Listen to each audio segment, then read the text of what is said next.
네, 여러분 반갑습니다. 오늘은 우리 마가복음 11장 함께 보도록 하겠습니다. 마가복음 11장 11절에서부터 25절의 말씀입니다.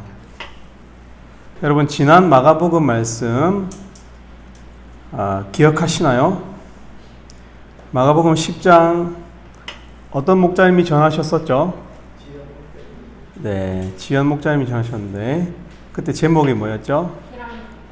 피라미드. 네. 피라미드주의였습니다. 네. 우리 그 다음 말씀, 우리 마가복음 11장 11절에서 25절, 마이크 볼륨 조금만 높여주세요. 마가복음 11장 11절에서 25절까지의 말씀, 저하고 21절까지만 읽겠습니다. 11절부터 21절까지 두 절씩 읽고 마지막 말씀은 같이 읽겠습니다. 제가 먼저 11절부터 읽겠습니다. 예수께서 예루살렘에 이르러 성전에 들어가사 모든 것을 둘러보시고 때가 이미 저물매 12 제자를 데리시고 베다니에 나가시니라. 이튿날 그들이 베다니에서 나왔을 때에 예수께서 시장하신지라.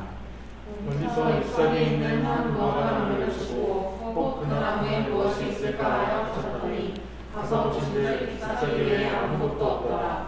이는 무화과의 때가 아니니라. 예수께서 나무에게 말씀하여 이르시되 이제부터 영원토록 하나님에게서 열매를 따먹지 못하리라 하시니 제자들이 이를 따라. 그들이 예루살렘에 들어가니라. 예수께서 성전에 들어가서 성전 안에서 매매하는 자들을 내쫓으시며 돈 바꾸는 자들의 상과 비둘기 파는 자들의 의자를 둘러 엎으시며 아무나 물건을 가지고 성전 안으로 지나다님을 허락하지 아니하시고 이에 가르쳐 주시되 기록된 바 이 집은 만민이 기도하는지라 칭함을 받으리라고 하지 아니하였느냐. 너희는 강도의 소굴을 만들어도다 하시네. 대제사장들과 서기관들이 듣고 예수를 어떻게 죽일까 하고 꾀하니 이는 우리가 다 그의 교훈을 놀랍게 여김으로 그를 두려워하느니라. 그리고 날이 저물매 그들이 성 밖으로 나가더라. 그들이 아침에 지나갈 때 무화과 나무가 뿌리째 마르는 것을 보고 함께 읽겠습니다. 베드로가 생각이 나서 여짜오되 랍비여 보소서 저주하신 무화과 나무가 말랐나이다. 아멘. 우리 지체들 이제 수양회가 거의 다가왔죠. 그런데 수양회 회비가 조금 비싸다고 느껴질 수도 있습니다. 왜냐하면 작년에 우리가 수양회를 되게 적은 비용으로 해왔었기 때문에 비싸게 느껴질 수도 있지만 여러분 원래 물가가 2019년 원래 수양회 물가가 13만 원 회비였어요. 근데 그래도 이제 마음이 힘든 지체들이 있을 것 같아요. 근데 이제 돈이 없어서 하나님의 말씀을 듣지 못하는 것은 하나님 편에서 보았을 때 거의 넌센스일 것 같습니다. 그래서 혹시 그래도 진짜 돈이 없을 수 있는 지체들이 있을 것 같아요. 급하게는 미리 준비를 안 해놨다면 그런 지체들은 포기하지 마시고 목자님들에게 꼭 연락을 주시길 바랍니다. 높은 이자로 빌려드리는 것으로. 네, 농담이고요. 네, 여러분 오늘 말씀에 보면 사실은 1절 말씀에서 예수님께서 예루살렘에 오시면서부터 이 일들이 다 벌어지고 있습니다. 예루살렘에 오시면서 1절에 보면 예수님과 그 제자들이 예루살렘 근처에 오셨습니다. 그러니까 예루살렘에 오신 것이죠. 우리 희원 형제는 만약에 유럽에 간다면, 특히 프랑스에 간다면 가장 가보고 싶은 곳이 어디예요? 에펠탑. 네, 그 대답을 예상했었는데 더 나왔습니다. 우리가 프랑스 파리로 갈 때는 파리라고 하는 그 행정구역 안에 들어가는 게 목적인 사람은 없죠. 그러니까 파리에 가서 파리에 있는 에펠탑에 가거나 파리에 있는 몽마르트 언덕에 가거나 파리에 있는 개선문에 가거나 그죠? 그런 것입니다. 근데 예루살렘은 여러분 여행의 목적지가 될 수 없겠죠. 예루살렘은 그냥 큰 도시의 이름이잖아요. 여러분 예루살렘은 지금처럼이나 당시도 이스라엘의 수도였습니다. 예루살렘은 큰 도시였습니다. 큰 도시는 언제나 흥미로운 것이 많죠. 흥미로운 장소도 많고 흥미로운 먹거리도 많습니다. 예수님과 제자들이 예루살렘에 어디에 오시려고 이 예루살렘으로 오신 것일까요, 여러분? 예루살렘이 목적이 아니죠. 우리가 부산에 갈 때 부산이 목적이 아니죠. 부산에 있는 해운대 간다든지. 여러분, 예루살렘에 예수님과 제자들이 오신 그 주 목적지가 어디일까요? 여러분, 예루살렘은요, 당시에 왕들이 사는 왕궁이 있는 도시였습니다. 예루살렘 하면 왕의 도시였어요. 왕의 도시. 헤롯 왕이 살았고요. 그리고 로마 황제가 파송한 빌라도 총독, 일종의 왕이죠. 살았습니다. 여러분, 근데 예수님께서 왕이십니까? 왕이실까요? 근거가 뭔가요? 왕? 맞습니다. 예수님은 왕이세요. 왕이니까 예루살렘에 오셨어요. 예수님은 왕이 그 집, 그 왕궁의 주인이기 때문에 예루살렘 궁으로 오시듯이 이 예루살렘에 들어오셨어요. 2절에서부터 7절까지 우리가 읽지 않았지만 예수님께서는 마치가 아니죠. 진짜 왕이 오셨기 때문에 왕의 형식, 왕이 이렇게 자기 집으로 들어오는 형식을 취하십니다. 실제로. 여기 보면 탈 짐승을 구하세요. 나귀 새끼를 구해서 예수님께서 예루살렘에 오고 있습니다. 이는 필히 왕으로서 오시는 것입니다. 왕으로서 예루살렘에 오신다는 것을 마가복음이 증명하고 있는 것입니다. 나귀 새끼를 풀어서 그 나귀 새끼를 타고 들어오셨어요.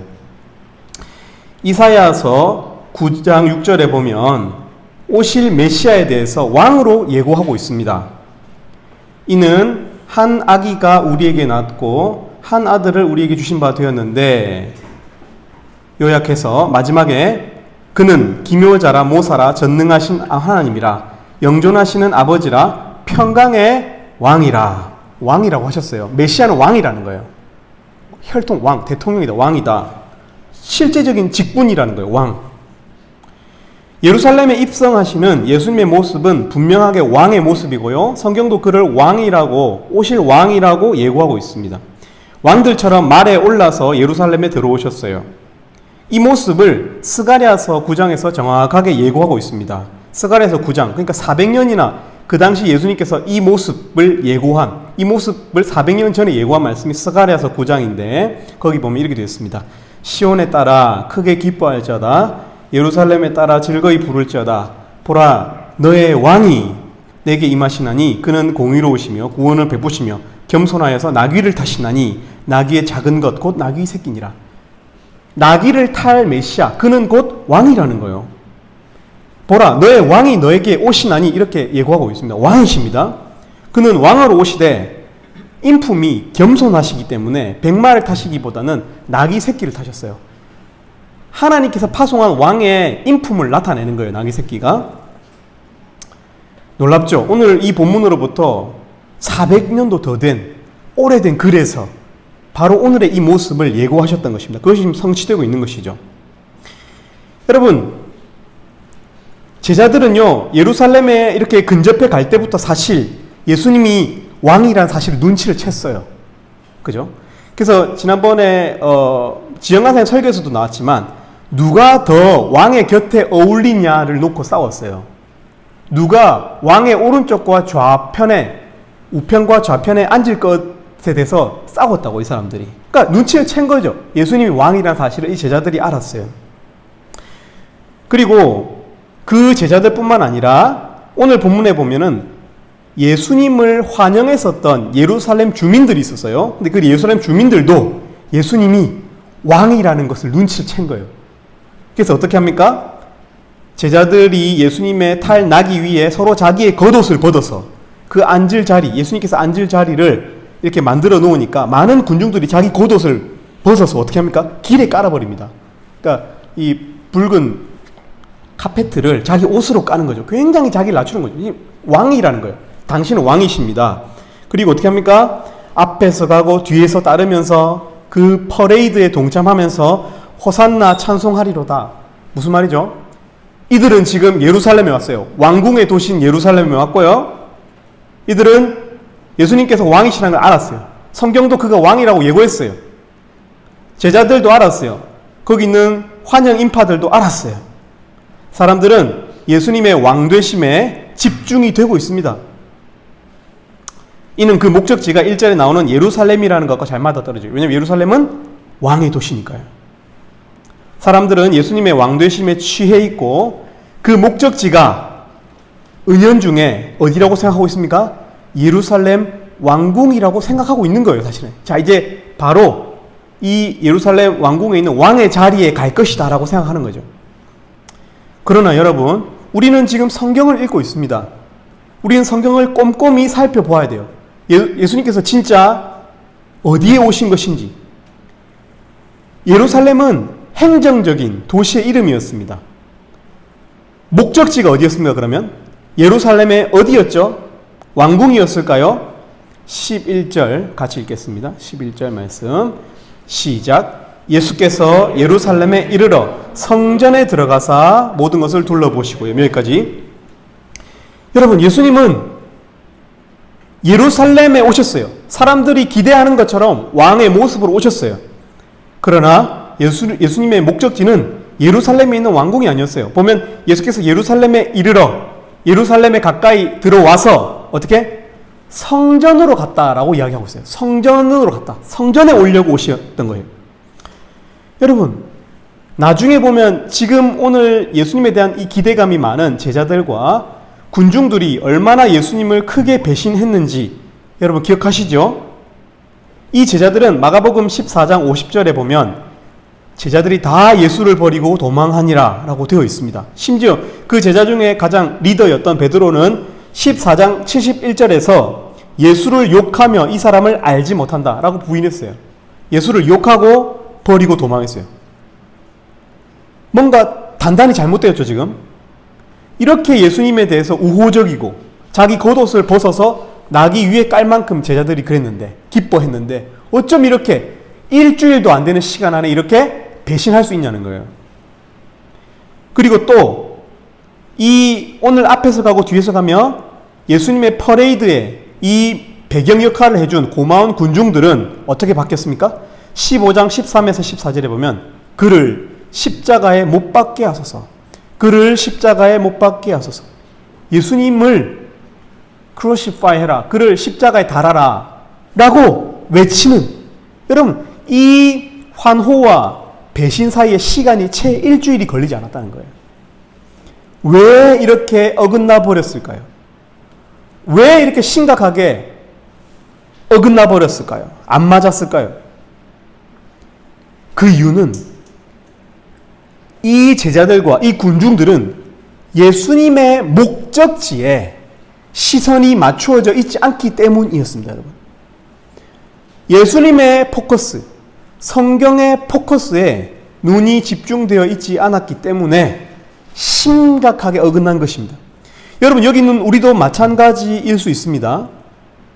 여러분, 우리도 혹시 우리가 신앙을 가지고 있는 이유가, 우리가 예수님을 따르고 예수님을 사랑하고 예수님을 믿는 이유가 혹시 여러분 개개인의 이해관계, 여러분이 기대하는 바, 여러분의 관심사, 그것이라면 우리는 예수님을 이렇게 배신할 수 있어요. 왜냐하면 지금 우리 예수님과 생각이 같지 않거든요.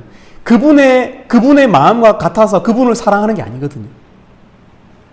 우리 이해관계 때문에, 내 이익 때문에 신앙을 할 수 있다는 거예요. 충분히. 왕궁을 향하여 가십시다 하는 마음 말이에요. 여러분, 그분은 예루살렘에 오셨어요. 근데 왕궁이 아니라 성전으로 가셨어요. 그래서 오늘 우리의 관심이 어디에 집중될 필요가 있을까요? 성전에 집중될 필요가 있어요. 성전. 핵심 키워드가 성전이에요. 여러분, 11장 11절에 보면 예수님께서 성전에 들어가서 어떻게 하셨어요? 어떻게 하셨어요? 11절에서. 성경 읽어보세요. 네. 그죠? 성전에 들어가서 모든 것을 둘러보셨다라고 기록하고 있습니다. 모든 것을 둘러보셨다. 그리고 별일이 일어나지 않았어요. 여러분, 그렇다면은 뭐야 이거, 별 이벤트도 없이 그냥 처음 성전 간 날에는 그냥 탐방인가? 둘러보셨는가? 그 외에 어떤 특별한 이벤트가 나오지 않잖아요. 그리고 다시 베다니로 가셨잖아요. 여러분, 그렇게 아무 의미가 없는 일이라면 성경에 기록될 이유도 없겠죠. 여러분, 이것도 중요한 의미일 수 있다는 거예요. 예수님께서 성전에 갔어요. 그리고 둘러보셨어요. 여러분, 그러니까 11절은 사실 예수님께서 성전에 가신 이유이며 이것은 중요한 이벤트라는 거예요. 여러분, 예수님은 성전에 들어가서 모든 것을 둘러보셨어요. 모든 것을 둘러보셨어요. 여러분, 우리가 뭔가를 치료할 때, 고칠 때, 사람의 건강을 온전하게 하는 것을 우리가 무엇이라고 합니까? 진료라고 불러요. 진료, 그죠? 치료라고 부르고요. 그죠? 진료는 다시 되돌리는 거예요. 제대로 만드는 것입니다. 원래 건강한 모습으로 되돌리는 것을 진료라고 부릅니다. 근데 여러분, 진료 전에 무엇을 하죠? 진단하죠. 네, 검사, 진단합니다. 여러분, 예수님이 오늘 무엇을 하고 계십니까? 성전을 둘러보셨어요. 모든 것, 모든 상태를 예수님께서 보셨다는 거예요. 예수님께서 성전을 향해서 모든 것을 둘러보셨어요. 샅샅이. 뭐 숨겨진 것이 없는가? 여러분, 예수님께서 왜 성전을 진단하셨을까요? 예수님은 성전의 건강한 모습을 아시는 분이기 때문에 성전을 진단하신 거예요. 그죠? 아무것도 모르는 사람이 뭔가 쳐다보면 뭐가 나올 게 없잖아요. 예수님께서는 보시면 뭔가 나올 게 있는 것이죠. 예수님께서 둘러보셨다는 것, 예수님께서 성전 둘러보셨다는 것은, 예수님께서 모든 것, 성전에 있는 모든 것을 둘러보셨다는 것은 예수님이 성전의 건강한 상태를 아신다는 거예요. 성전의 목적을 아신다는 거예요. 예수님은 성전이 되돌려져야 하는 원래 모습을 알고 계신 거예요.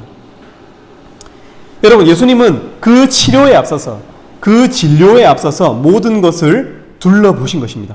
체크하신 것입니다. 진료에 앞서서 진단하신 것입니다. 여러분, 그 진단의 내용이 궁금하지 않으십니까? 지금부터 바로 그 내용입니다, 여러분. 근데 여러분, 오늘 좀 복잡하죠? 근데 이제 성전 이야기 해야 되잖아요? 그런데 갑자기 주제가 바뀌었어요. 무엇으로 주제가 바뀝니까? 갑자기? 무화과로 바뀌었어요. 무화과 나무로 주제가 바뀌었어요.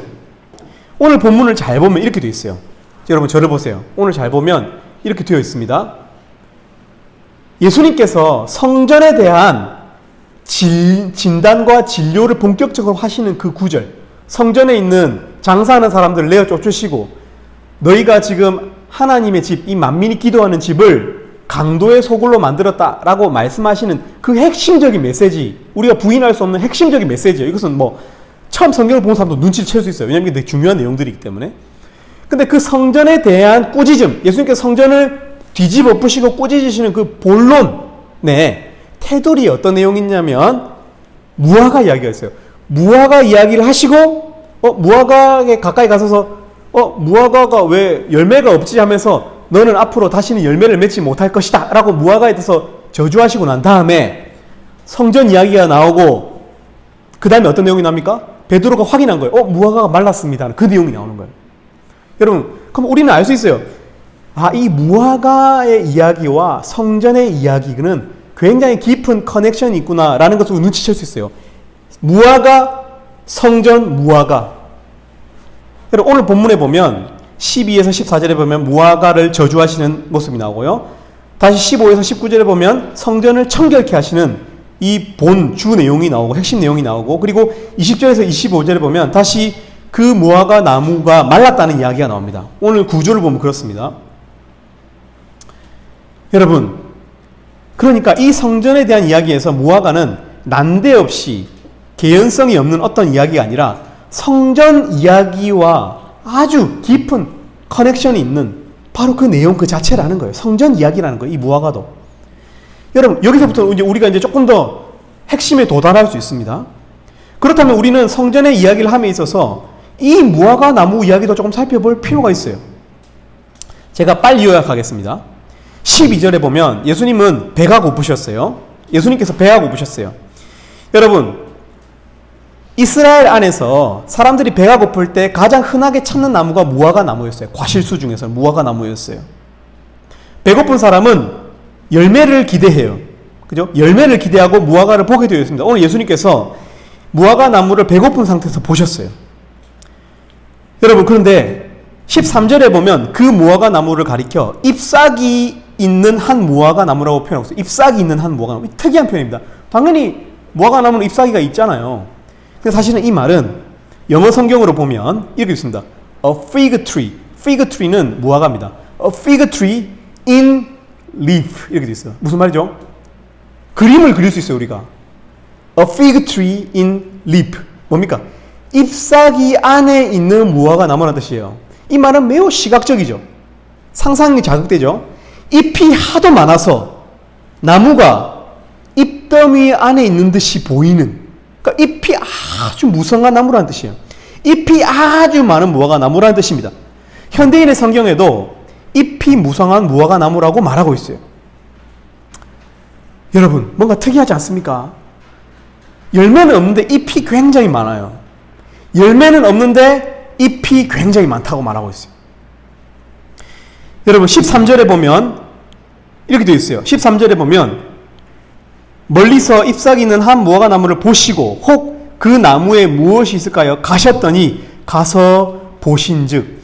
가셨더니 가서 보신즉. 이 표현은 마치 예수님께서 성전을 향하여 그랬던 것처럼 성전에 들어가셔서 모든 것을 둘러보셨던 것처럼 성전에 들어가셔서 성전에 접근하셔서 모든 것을 검사하셨던 것 같은 그런 느낌을 줘요. 무화과에게 접근하셔서 무화과 상태가 어떤지 보시는 거죠. 성전과 무화과는 같은 거예요, 지금 여러분. 그리고 그 열매 없음을 확인하셨어요. 그 다음에 뭐라고 합니까? 14절에 보면 예수님께서 이상한 모습을 보이세요. 이제부터 영원토록 사람이 너에게서 열매를 따먹지 못하리라. 무화과를 사람 취급하고 계세요. 너에게 하면서. 이제부터 영원토록 사람이, 여러분 어떤 것 같아요? 예수님께서 지금 무화과한테 성질내고 있는 것 같아요? 아니라면 누구한테 성질내는 것 같아요? 무화과가 무슨 말귀를 알아듣겠어요, 그죠? 누구한테 성질내시는 거예요? 무화과가 아니라면 누구한테? 이제부터 영원토록. 여러분, 이런 저주가 어디 있습니까? 영원히 막 심판하시듯이 이야기하고 계시잖아요. 너는 지금부터 기회 없다 이렇게 말하고 있잖아요. 너는 지금부터 열매를 맺는 그 영광스러운 무화과로서의 영광, 열매를 맺는 과실수로서 열매를 맺는 그 영광이 너한테는 이제 없다, 끝이야 너는. 여러분, 이 구절을 보면 이 무화과한테 뭐한 짓인가? 이 분노 조절 장애를 겪는 것처럼 보입니다. 과잉 반응으로 보여요. 무화과 나무가 뭐 그리 큰 잘못을 했는가 싶어요.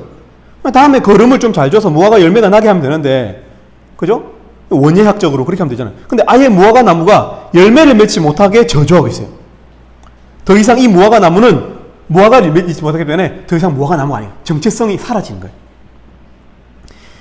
여러분, 지금 예수님께서 누구를 향해서 저주하는 것인가요?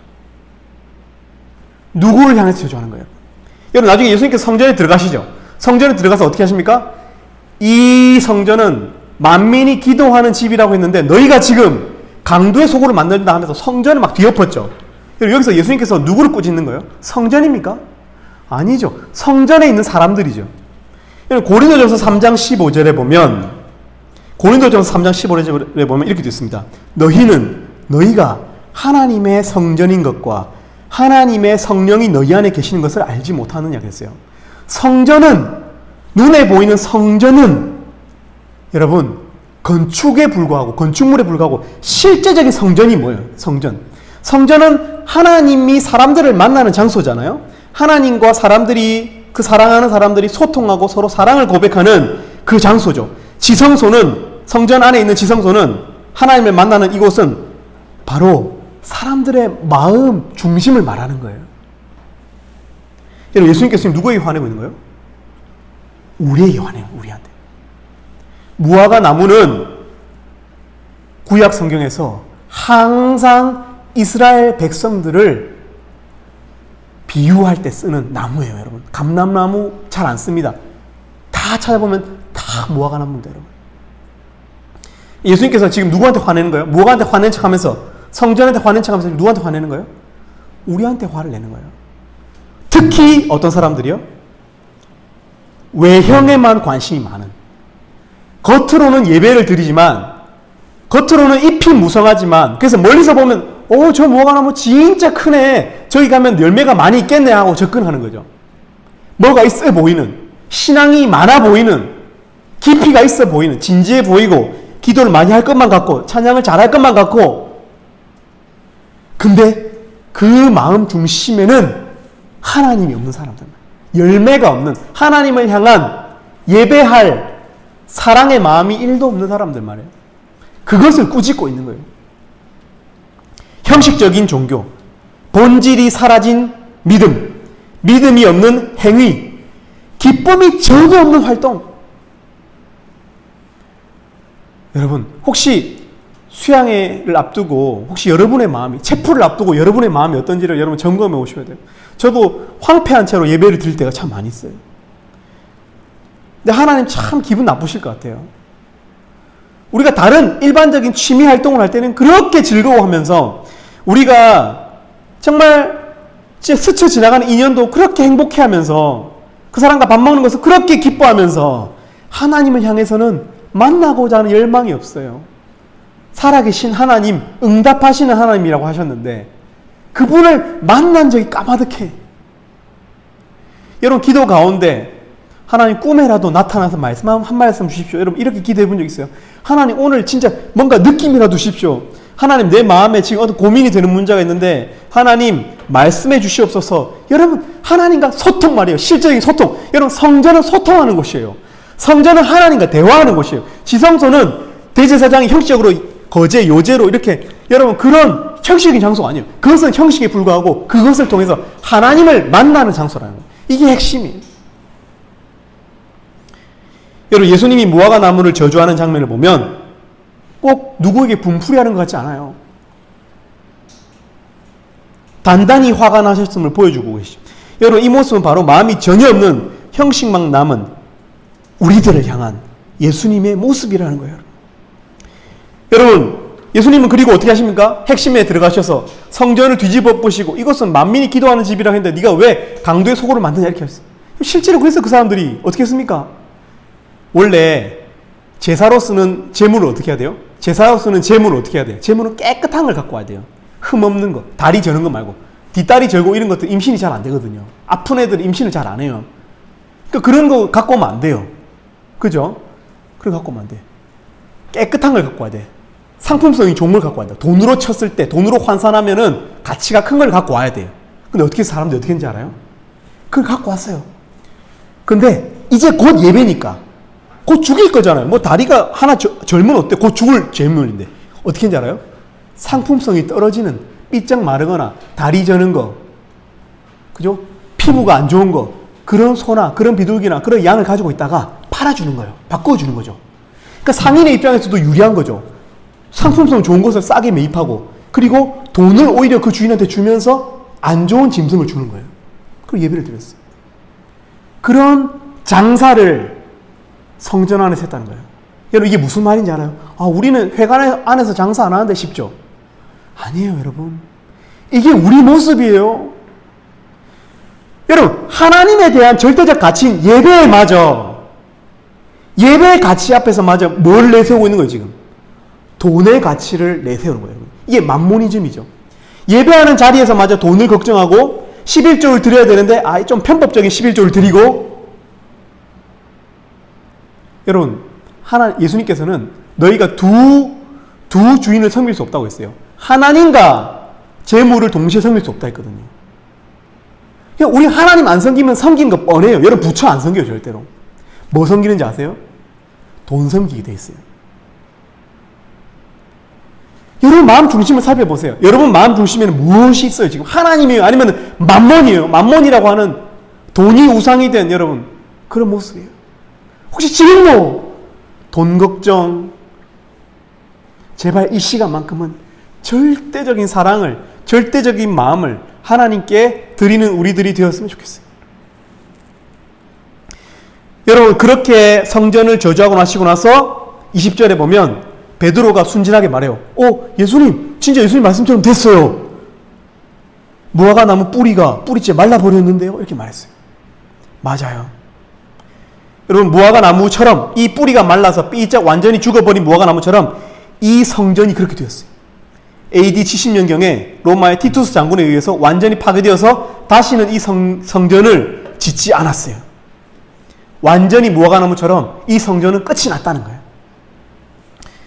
여러분 예수님께서요 풍랑을 잠잠케 하시는 것도 기적이고 떡을 5,000명을 먹이시는 것도 기적인데 여러분 이것이야말로 정말로 놀라운 기적이에요.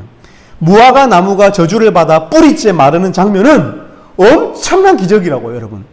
아니 그냥 우리도 할 수 있는데 그냥 탁 찍어가지고 그럼 마르게 할 수 있잖아요. 그건 그렇지 않아요.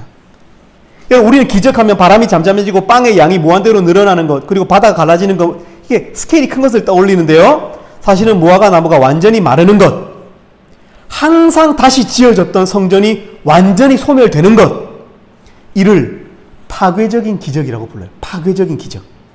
여러분 우리도 이 파괴적인 기적이 일어나야 돼요. 우리 마음에 원래 죄로 지어졌던 우리 과거의 이 성전이 파괴될 필요가 있어요. 여러분 완전한 회개, 완전한 파괴, 완전한 뒤돌아섬은 엄청난 기적이에요. 왠지 알아요? 우리 죄는 다시 리셋되잖아요. 그 다음날 다시 새로워지잖아요. 거룩해지기가 쉽지 않아요. 그 전의 것이 완전히 버려져야, 그 전의 것이 완전히 소멸되어야 우리가 새로워질 수 있는데 이게 안 사라지거든요. 그러니까 파괴는 엄청난 기적이죠. 뿌리째 마르는 것은 엄청난 기적이에요, 여러분. 여러분 우리가 이것을 위해서 기도해야 돼요.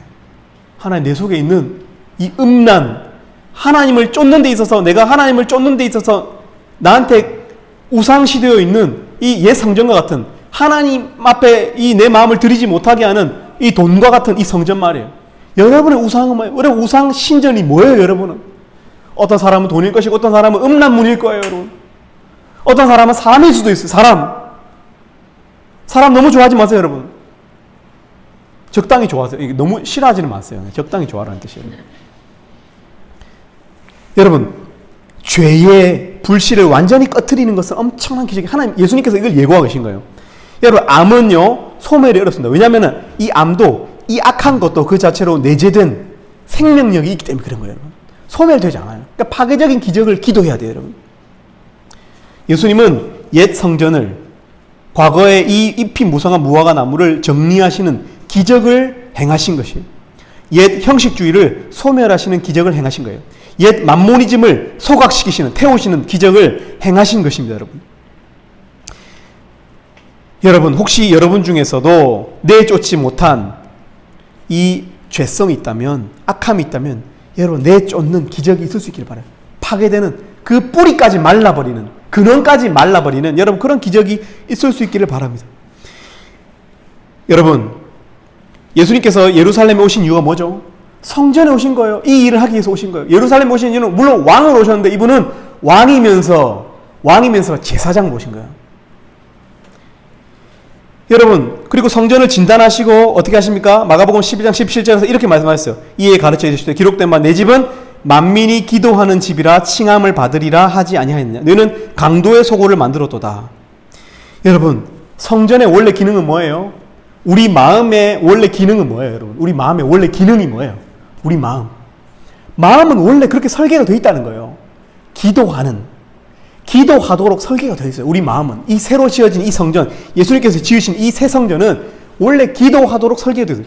반대로 말하면 설계도대로 되지 않는 마음은 고장난 마음이죠. 기도하지 않는 사람은 고장난 사람이에요. 고장난 사람 여러분. 원래 만민이 기도하는 집으로 설계가 된 거예요. 누구나 예수님께 나와서 기도할 수 있는 지성소가 우리 마음 안에 있는 거예요. 이사야서 56장 7절에 보면 내가 곧 그들을 나의 성산으로 인도하여 기도하는 내 집에 그들을 기쁘게 할 것이며 그들의 번제와 희생을 나의 제단에서 기꺼이 받게 되리니 이는 내 집은 만민이 기도하는 집이라 일컬음이 될 것임이라. 여러분, 만민, 누구나 우리의 마음을 통해서 하나님께 중보자 예수를 통해서 기도로 나아가서 하나님의 음성을 듣게 되는, 여러분, 그 소통 그 자체가 이 성전의 목적, 성전의 바른 모습이라는 거예요. 우리 마음의 바른 기능이라는 거예요. 이사야서 2장 1절에서부터 3절에는 여러분, 이 성전의 기능을 또 이렇게 표현하고 있습니다. 만민이 기도한다는 의미는 여러분 단순히 무릎 꿇고 기도만 한다는 의미가 아니에요. 잘 보세요. 이사야서 2장 1절 3절 읽어드립니다. 아모스의 아들 이사야가 받은 바 유다와 예루살렘에 관한 말씀이라. 만일에 여호와의 전의 산이 모든 산 꼭대기에 굳게 설 것이요 모든 작은 산 위에 뛰어나리니 만방이 그리로 모여들 것이라. 많은 백성이 가며 이르기를 오라 우리가 여호와의 산에 오르며 야곱의 하나님의 전 성전이죠 이르자. 여러분 거기 가는 목적을 잘 보세요. 그가 그의 길을 우리에게 가르치실 것이라. 우리가 그 길로 행하리라 하니니 이는 율법이 시온에서부터 나올 것이요 여호와의 말씀이 예루살렘에서부터 나올 것임이니라. 여러분, 성전이 만민의 기도하는 집이라는 의미는 마치 우리가 기도실에 들어가서 오늘 1시간 기도 채워야지, 여러분, 그런 것도 기도지만 하나님 앞에서 하나님의 말씀을 배우는 것, 하나님의 음성을 듣는 것, 그래서 우리가 그의 말씀을 통해서 세상을 깨닫고 세상에 대한 분별력을 갖게 되는 것, 이것이 바로 성전의 기능이에요. 우리 마음은 말씀에 잘 맞아요, 사실은. 형식적인 머리가 아니고, 머리로 대충 이것은 창세기는 1장부터 11장까지는 이런 원창조 역사고 12장부터는 족장 역사고, 이성적인 머리가 아니라 우리 마음 말이에요. 마음 수납하면서 하나님 앞에서 듣고자 하는 마음으로, 순종적인 마음으로 듣는 여러분, 우리 마음에 하나님의 말씀을 듣고자 하는, 하나님께 기도로 부르짖고자 하는 이 소통, 이 새 성전을 지어달라고 우리가 빌 수 있었으면 좋겠습니다. 다시 하나님의 뜻을 알게 되고 그를 뜻과 힘과 생명을 다해서 사랑하게 해달라고 빌 수 있었으면 좋겠어요. 여러분, 결론입니다. 우리 영자매님, 사실 제가 오늘 찬양들을 다 잘 모르겠어요. 그래서 우리 지원 간사님이 좀 불러주시기를 바랍니다. 우리 3번 찬양 반주 좀 해주시고요.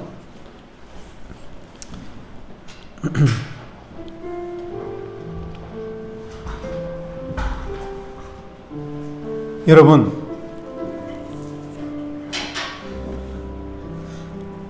성전의 원래 목적은요, 성전의 원래 목적은 만민이 기도하는 집, 그리고 하나님께서 그의 길을 우리에게 가르치시는 곳, 율법이 나오는 곳, 여러분, 하나님께 기도로 나아가고 또 하나님의 말씀을 듣는, 소통하는, 그것이 성전의 바른 기능이에요, 여러분.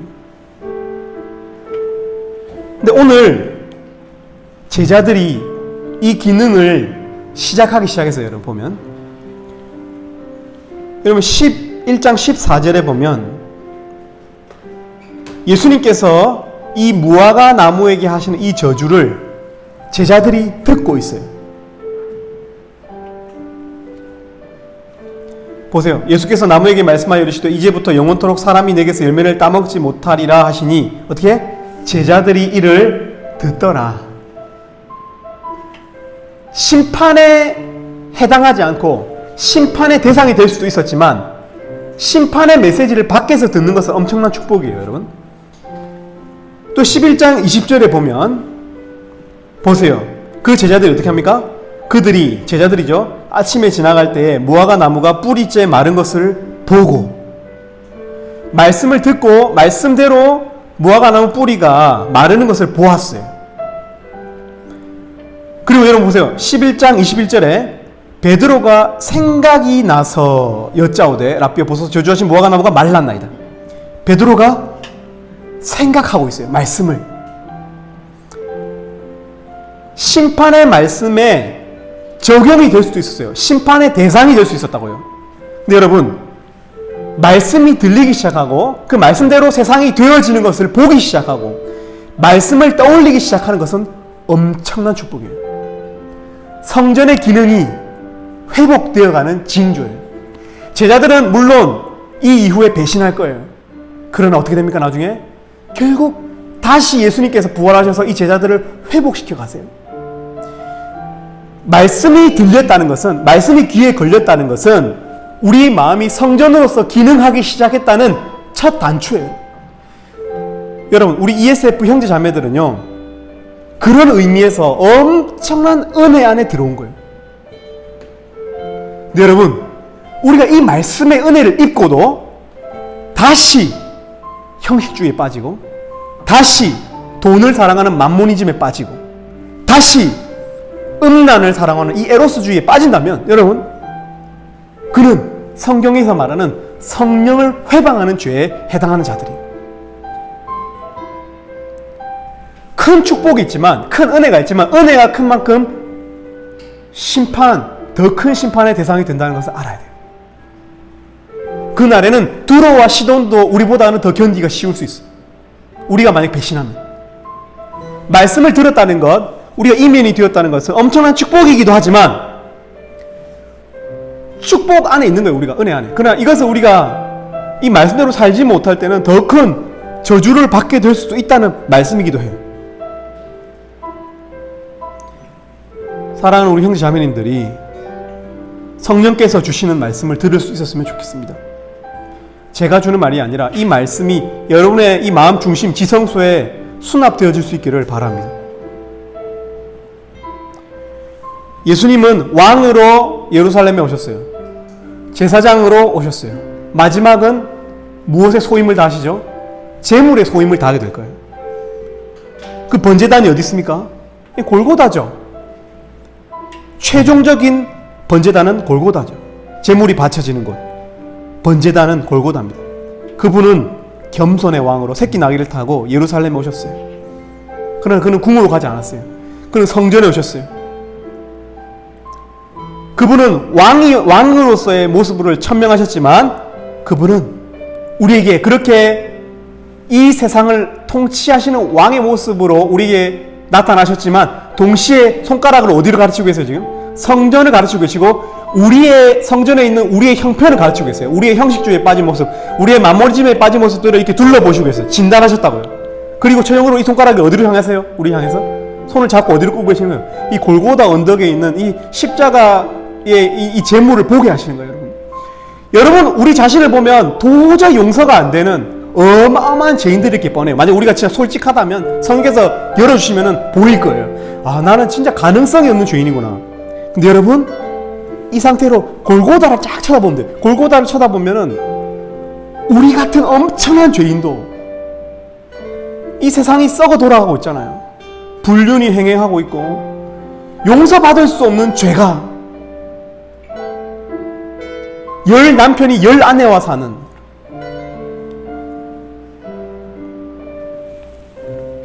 누구라도 다 돈이 우상이 돼서 투자의 시대를 우리가 살고 있잖아요. 그죠? 그 자체로는 죄가 아닐 수 있지만 거기에 다 죄가 다 가득 묻어있죠. 그죠? 여러분 마지막은 이렇게 그 번제단을 쳐다봐야 돼요. 이 골고다를 쳐다보면은 우리가 용서될 수도 있겠다는 생각을 할 수도 있어요. 이번 수양회가 여러분 우리 죄를 가지고 하나님께 나아가는 형식적인 수양회가 아니라 잎사귀만 무성한 무화과 나무 된 게 아니라 이번 수양회 들으면 제발! 근데 여러분 이번 수양회만큼 그렇게 몰입하기 어려운 수양회가 없어요 사실. 여러분 제 친한 여러분 선배 후배들과 4명이서 거의 캠핑하다시피 수양회를 하게 될 것이기 때문에 은혜죠. 그렇지만 그만큼 여러분 또 몰입 세한 형제, 화평 형제랑 이렇게 방을 같이 쓰는 게 은혜잖아요. 막 은혜는 맞아. 그게 은혜는 맞아. 그게 틀린 게 아니야. 은혜는 좋은 건 맞아요. 그러나 정세한이 만약에 거기서조차 말씀에 집중하지 못한다면 수양회가 아니에요. 그거는 사랑하는 우리 세한이가, 사랑하는 우리 세한 형제가 말씀에도 집중할 수 있었으면 정말 좋겠습니다. 새 사람이 되자 이런 마음으로. 모르다 건 사람이라는 뜻은 아니에요. 그냥 성장하자 이런 거죠. 사랑하는 우리 요셉 형제가, 사랑하는 우리 희원, 우리 모든 형제 자매님들이 하나님의 말씀을 만나는 수양회가 될 수 있으면 좋겠습니다. 제가 한번 기도하고 마치도록 하겠습니다.